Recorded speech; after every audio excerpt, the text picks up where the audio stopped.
Alarm کے طور پر لینا چاہیے کہ ایک چیتاونی ہے کہ آپ دیکھ سکتے ہیں کہ پوری دنیا جن کے پاس پیسے کی، ٹیکنالوجی کی، سائنس کی اور ڈفرینٹ ایجاد کی، اسٹیٹس کی کہیں کوئی کمی نہیں ہے، وہ بھی اس پینڈیمک مہاماری کے آگے بے بس ہیں۔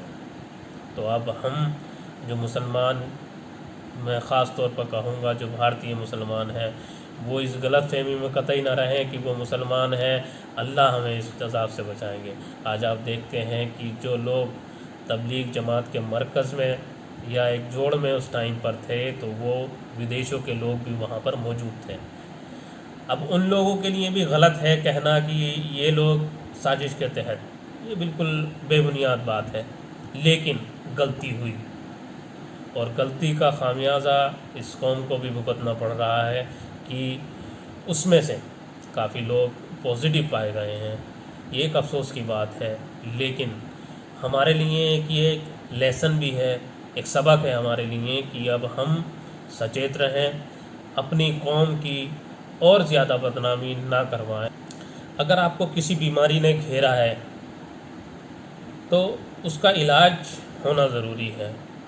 اب آپ اسے کہیں کہ مسلمز کے ساتھ سختی کی جا رہی ہے، اسے آپ ایک اپورچونٹی کی طرح دیکھیے کہ اگر ایسا ہوتا کہ آپ بیمار ہوتے اس بیماری سے اور پرشاسن آپ کو اس الرٹنس کے ساتھ نہیں دیکھتا تو کیا ہوتا؟ پریوار کے پریوار، محلے کے محلے اس بیماری کی چپیٹ میں آ جاتے اور ہم اپنے پریواروں کو بچانے کے لائق نہیں ہوتے۔ اگر کوئی کسی وجہ سے بھی اس سے بیماری سے کی گرفت میں آیا ہے اور انہیں کوارنٹائن کیا جا رہا ہے، انہیں الگ الگ کوارنٹائن کیندروں میں بھیجا جا رہا ہے، تو یہ ہمارے لیے بھلائی کی بات ہے، ہمیں اسی طریقے سے دیکھنے کی ضرورت ہے۔ فائدہ کہ یہ ہمیں سمجھنا چاہیے کہ ہمیں اس بیماری سے یہ موقع ملا ہے کہ ہم گھروں میں بند ہوئے، کاروبار بند ہیں، نقصان بھلے ہی ہوا ہے کاروباروں کا، طرح طرح کی پریشانی لوگوں کو ہے، لیکن ایک میں مسلم ہونے کے ناطے، ایک مسلم سماج کے لوگوں کے لیے یہ بات جانتے سبھی ہیں لیکن ذہن نشین کرانے کی بات ہوتی ہے کہ اب ہمیں ضرورت ہے کہ ہم اپنے آپ کو انالائز کریں، ایک اپنے اندر غور و فکر کریں کہ ہم کیا کام کر رہے تھے۔ اور یہ واقعی میں کہوں گا کہ یہ آزمائش نہیں، اللہ کی ناراضگی اور اس کا عذاب ہے بالکل۔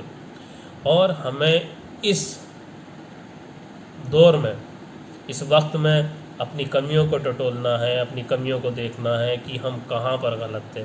ہم جھوٹ بول کر کے کاروبار کر رہے تھے، ہم لوگوں کو دھوکہ دے رہے تھے، لوگوں کو تکلیف پہنچا رہے تھے، یا لوگوں سے ہم حسد رکھتے تھے، اپنے ہی لوگوں سے۔ تو یہ ہمیں کہیں نہ کہیں غور کرنے کی ضرورت ہے اس ٹائم میں، اپنے آپ کو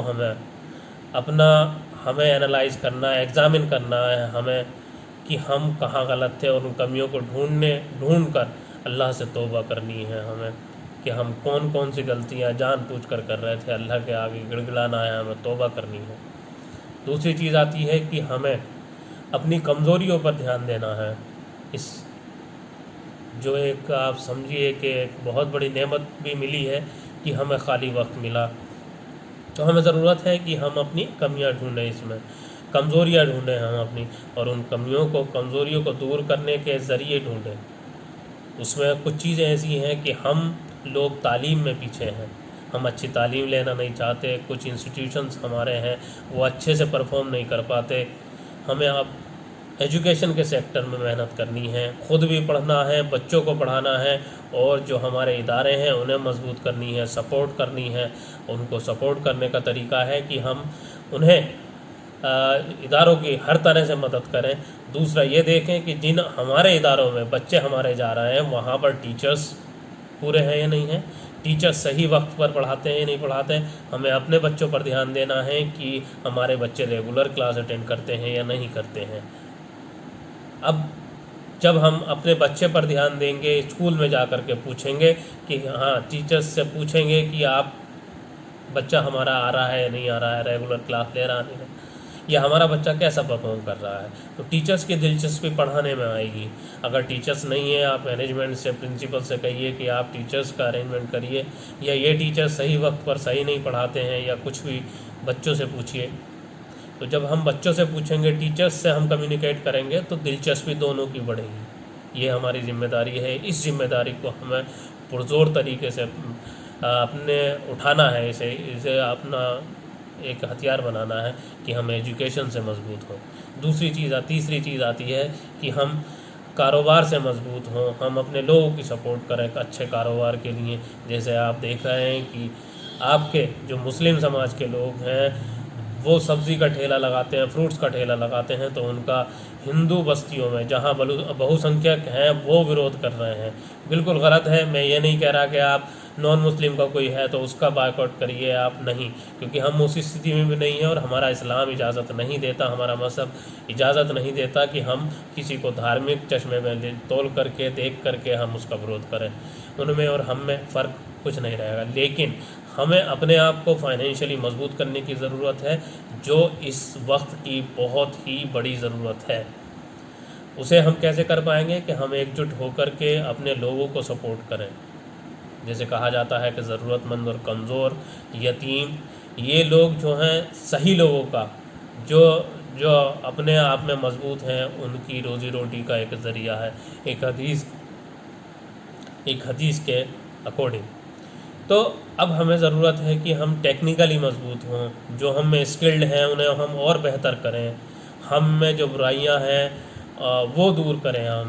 ہم سنت طریقوں پر آئیں کہ اسلام نے، نبی کریم محمد صلی اللہ علیہ وسلم نے، اور جو ان کے صحابہ کو سکھایا، اور جو صحابہ نے دور الگ الگ ملکوں میں جا کر کے، الگ الگ شہروں میں جا کر کے کاروبار کا وہ نمونہ پیش کیا، کہ ایک نمونہ اسٹیبلش کرنا ہے جو صحابہ کی زندگی تھی. جیسے امین، صادق، ایک رہنما، رہبر ہمیں بننا ہے. یہ ہمیں اسلام کو اور مسلمان کو بدنامی سے بچانے کے لیے، صحیح ثابت کرنے کے لیے کرنا ہے. ہلو دوستو، ویڈیو آپ کو پسند آئے تو لائک کریے گا ضرور، اور میرے اس چینل کو سبسکرائب کرنا نہ بھولیں پلیز. اور میرے موٹیویشن کے لیے کمنٹ باکس میں کمنٹ کریں، اور کمنٹس میں آپ مجھے سجیشنز بھی دیجئے کہ آگے یہ کرنا چاہیے، ایسے امپروو کرنا چاہیے. دھنیہ واد، بہت بہت شکریہ. Thank you.